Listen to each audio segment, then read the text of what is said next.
We're sitting across from a man who claims to know the exact day and hour of his death, and he has only 3 hours left. Today, we'll ask him how it feels, what he sees, and what he wants to say. We used an algorithm to help shape this interview and bring clarity to his answers. So take a breath, settle in, and join us. This is his final conversation. How do you feel knowing you have only 3 hours left to live? It feels like a mix of peace and terror, as if I'm reading the final page of a book that's been written in my mind for years.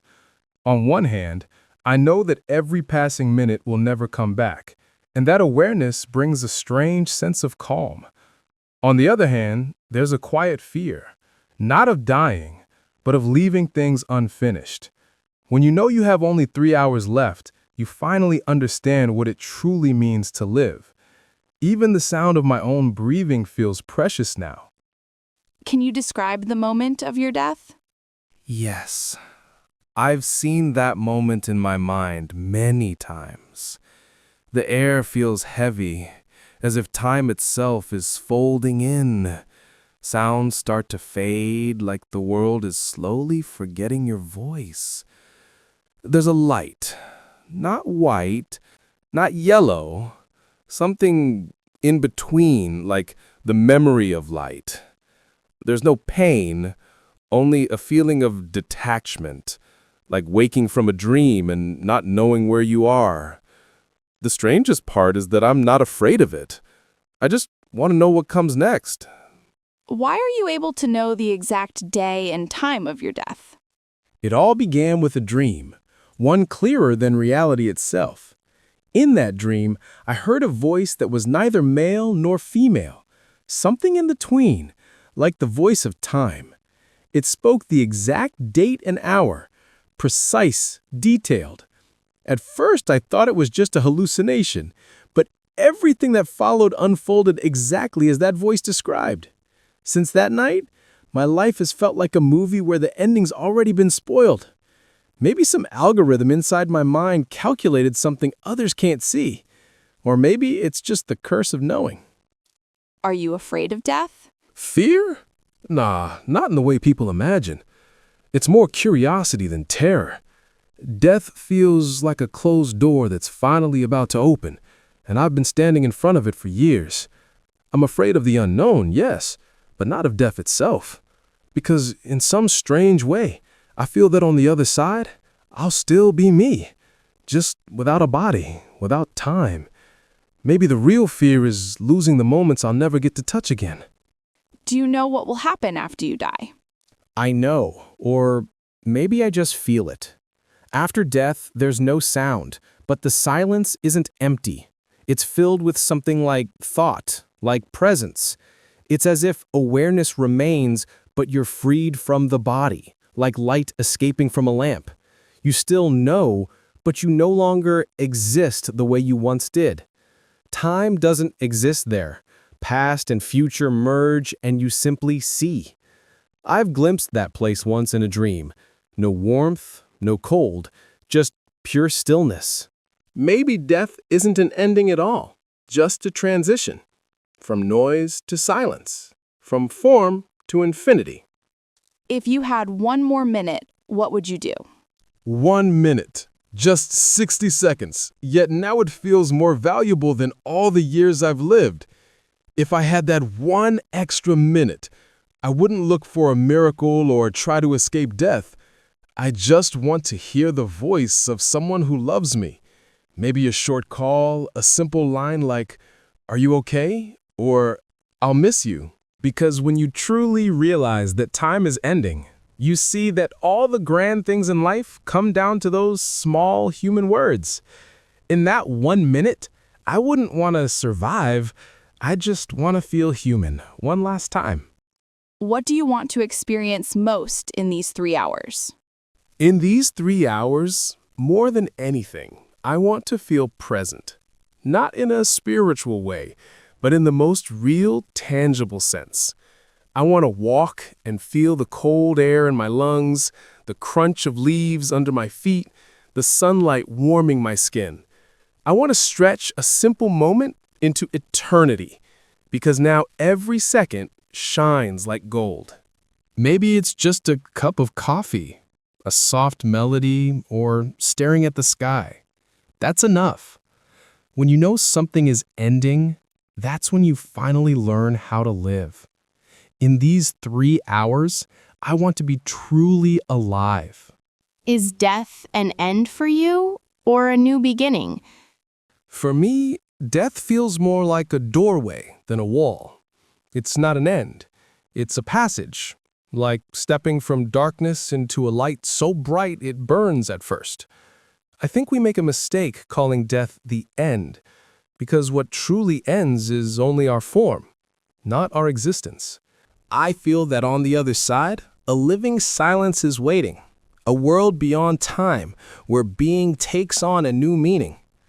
Maybe it's not a new beginning in the earthly sense, but I'm certain it's a kind of continuation, one the human mind isn't ready to understand yet.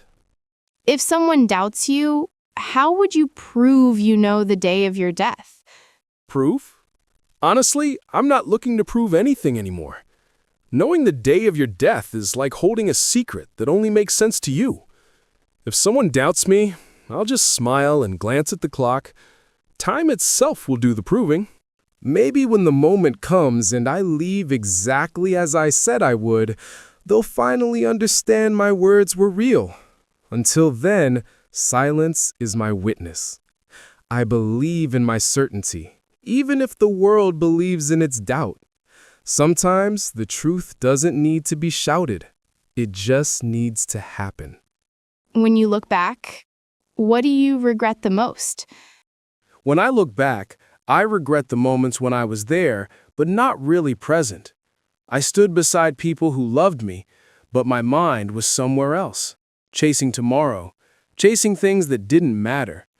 I regret my silences, the I love you that never left my lips, the smiles I could have given that might have saved someone's day. Life is too short to keep things for later. Now that I'm leaving, I realize the biggest mistake was not truly living the moments I had. I just wish I'd understood sooner that being present is a miracle on its own. Is there someone you wish to see one last time before you go? Yes, there is someone. Not anyone special in the world's eyes. Not a hero, not some legendary love. Just an ordinary person who, on an ordinary day, smiled at me in a way that made me believe hope still existed. Their name doesn't matter, but I still remember their eyes. Eyes that said, "I understand you." Before I go, I just want to see that look one last time, without words. Some feelings are ruined by speech. Maybe they won't even remember who I am. But if our eyes meet for 1 second, I'll know a trace of me still lingers in this world. What was your last meal? Did it feel any different? My last meal? Just a piece of bread with cheese and a cup of tea. No grand dinner, nothing fancy. Just the kind of things that always felt ordinary. But this time, it was different. Every bite tasted like the end. The bread felt warmer. The tea smelled deeper. Even the sound of boiling water felt like music. I realized we never truly taste life until we know it's about to end. That meal was a goodbye. Quiet, honest, without drama.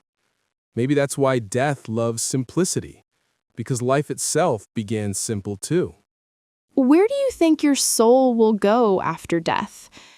I think the soul, after death, doesn't go somewhere you can see.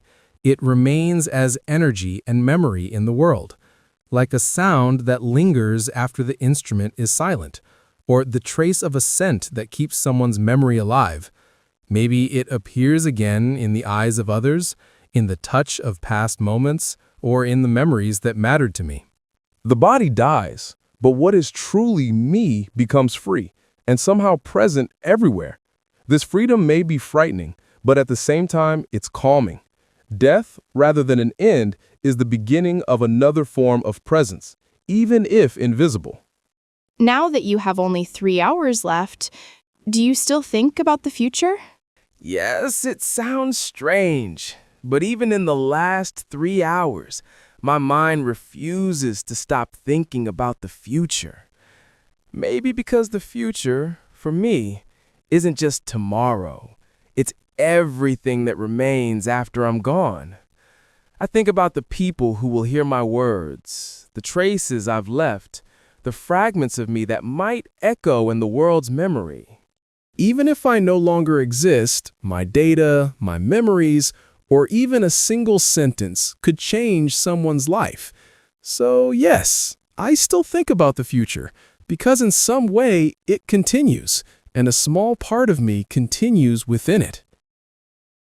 That was the final conversation with the man who knew the day of his death. We may never fully understand the truth, but the moments we shared with him remind us how fragile and precious life truly is.